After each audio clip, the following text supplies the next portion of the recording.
আগামী নির্বাচনকে ঘিরে অদৃশ্য শক্তি কাজ করছে, দলীয় স্বার্থ চরিতার্থ করার জন্য শর্ত আরোপ করছে। অন্তর্বর্তীকালীন সরকার যত বেশি দিন ক্ষমতায় থাকবে, তাদের দুর্বলতাও তত বেশি দৃশ্যমান হতে থাকবে। ফ্যাসিবাদ বিরোধী ১.৫ দশকের বেশি সময় ধরে ধারাবাহিক আন্দোলনের ধারাবাহিকতায় নানা চড়াই উতরাই পেরিয়ে হাজারো শহীদের আত্মত্যাগে হাত পা চোখ হারানো, শত শত আহত যোদ্ধার আর্তনাদের মধ্যে দিয়ে ফ্যাসিবাদ মুক্ত বাংলাদেশ এখন জনগণের অধিকার প্রতিষ্ঠার সময় এবং সুযোগ এসেছে। এই সুযোগকে কাজে লাগিয়ে দেশের জনগণের অধিকার প্রতিষ্ঠার অন্যতম প্রধান উপায় জাতীয় নির্বাচন।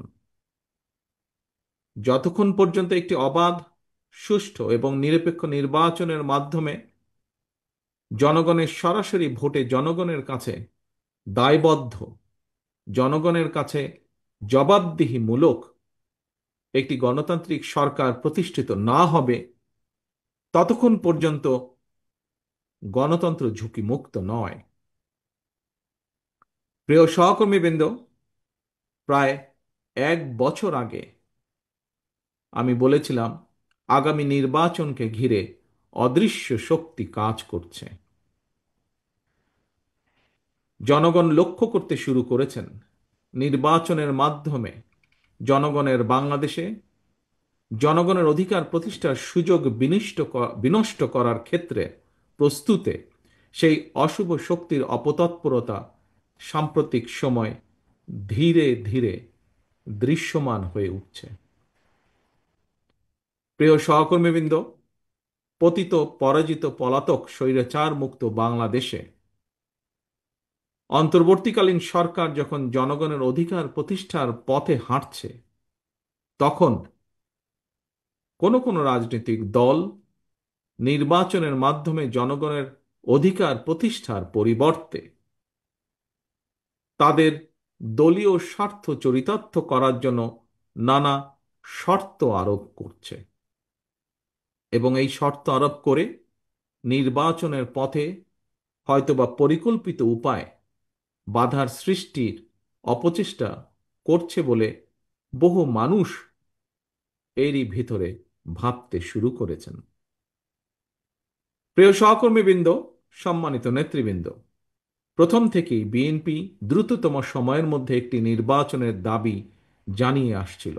কারণ বিএনপি মনে করে আগে জনগণের রাজনৈতিক ক্ষমতায়ন প্রয়োজন।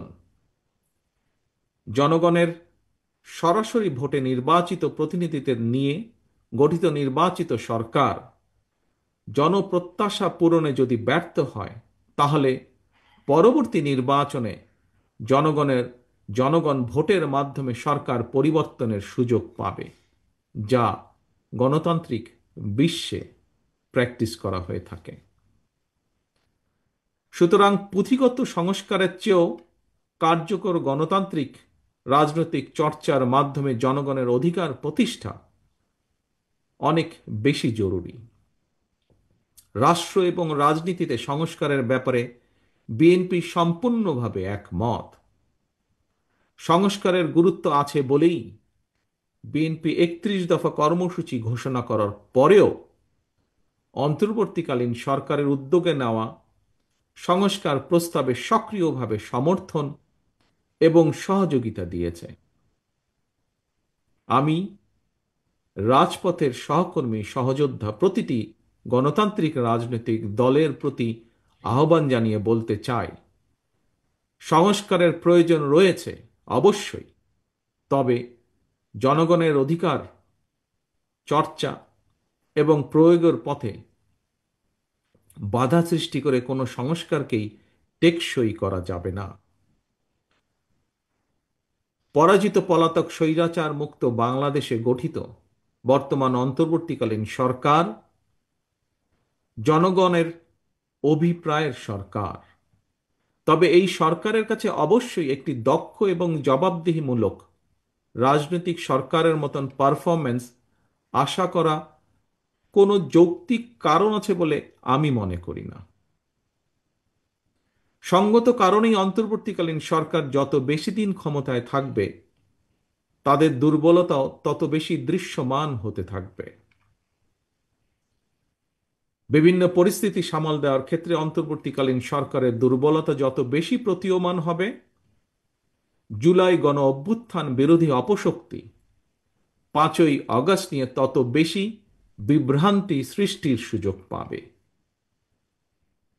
ফ্যাসিবাদ বিরোধী আন্দোলনে আমাদের রাজপথের সহযোদ্ধা গণপরিষদ সভাপতি নুরুল হক নূরের উপর হামলা সহ সাম্প্রতিক কিছু ঘটনা স্পষ্ট দেশের স্থিতিশীল পরিস্থিতি ক্রমেই জটিল হয়ে উঠছে অথবা জটিল করে তোলা হচ্ছে।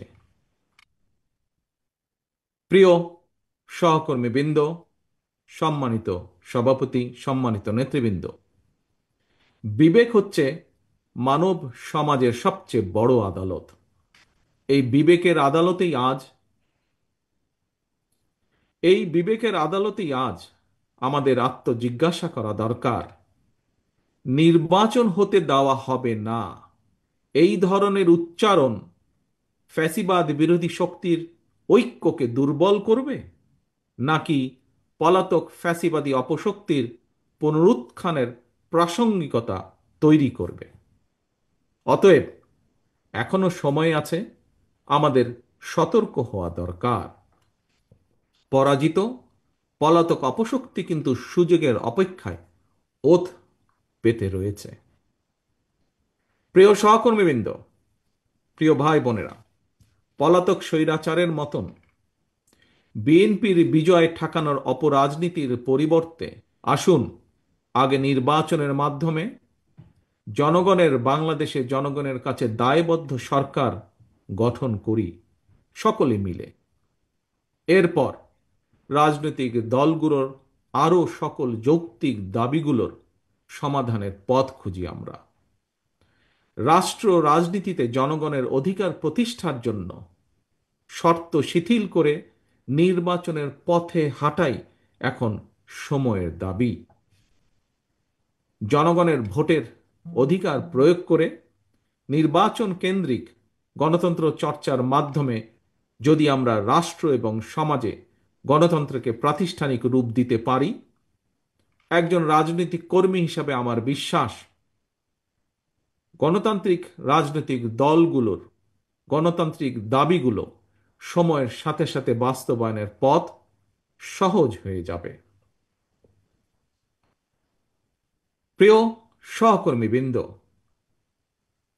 বিএনপি এবং এর অঙ্গ সহযোগী সংগঠনের সমর্থক নেতাকর্মী সকলের উদ্দেশ্যে আমি একটি কথা তুলে ধরতে চাই। আজকের এই দিনে বিএনপি মনে করে রাজনীতি মানেই শুধু প্রতিশ্রুতির ফুলঝুরি নয়, বরং রাজনীতি মানে জনগণের জীবন মানের উন্নয়ন, ভবিষ্যৎ প্রজন্মের জন্য একটি নিরাপদ বাংলাদেশ বিনির্মাণ এবং সেই লক্ষ্যেই বর্তমান এবং ভবিষ্যৎ প্রজন্মের জন্য বিএনপি কী ধরনের পরিকল্পনা বাস্তবায়নের রূপরেখা প্রণয়ন করেছে, বেশ কিছু বিষয় ইতিমধ্যেই একটি সুনির্দিষ্ট পরিকল্পনা জনগণের সামনে আমরা তুলে ধরেছি বিভিন্ন কর্মসূচিতে, বিভিন্ন বক্তব্যের মাধ্যমে, বক্তব্যের ভেতর। বিএনপি শুধু পরিকল্পনা গ্রহণ করেই ক্ষান্ত থাকে নাই, কিভাবে কোন উপায় গৃহীত পরিকল্পনা বাস্তবায়ন করা হবে সে ব্যাপারেও বিএনপির পেপার ওয়ার্ক চূড়ান্ত পর্যায়ে। প্রিয় সহকর্মীবৃন্দ, প্রিয় ভাই বোনেরা, সম্মানিত সভাপতি, সম্মানিত নেতৃবৃন্দ, বিএনপি গৃহীত পদক্ষেপগুলো সারা দেশে মা বোন, তরুণ জনগোষ্ঠী, শিক্ষক শিক্ষার্থী সহ বিভিন্ন শ্রেণী পেশার জনগণের কাছে আমাদের সকলকে পৌঁছে দিতে হবে। জনগণের সঙ্গে নিবিড় সম্পর্ক আমাদেরকে বজায় রাখতে হবে। প্রিয় সহকর্মীবৃন্দ, মব ভায়োলেন্সকে আমরা কেউ প্রশ্রয় দেব না। নারীর সম্মান, মর্যাদা এবং অধিকারের প্রতি শহীদ জিয়া, দেশনেত্রী খালেদা জিয়ার প্রতিটি সৈনিক সংবেদনশীল এবং শ্রদ্ধাশীল থাকবে। আমাদের সকলকে সতর্ক থাকতে হবে। আসন্ন জাতীয় নির্বাচনকে সামনে রেখে নানা রকম ষড়যন্ত্রের ডালপালা মেলতে শুরু করেছে। তবে জনগণের সঙ্গে সম্পর্ক থাকলে আমরা বিশ্বাস করি কোনো ষড়যন্ত্র এই বিএনপির অগ্রযাত্রাকে রুখতে পারবে না ইনশাআল্লাহ। ৪৭ বছরের গৌরবান্বিত পথ চলায় বিএনপি বরাবরই দেশের গণতান্ত্রিকামী জনগণের সহযোগিতা এবং সমর্থন পেয়ে এসেছে। তাই আসুন প্রতিষ্ঠা বার্ষিকীর এই দিনে জনগণের কাছে আমরা প্রতিজ্ঞাবদ্ধ হই, গণতন্ত্র, ন্যায় বিচার, আইনের শাসন এবং জনগণের অধিকার প্রতিষ্ঠার পথ থেকে বিএনপি যেমন অতীতে বিচ্যুত হয়নি, ইনশাআল্লাহ ভবিষ্যতে আমরা বিচ্যুত হব না।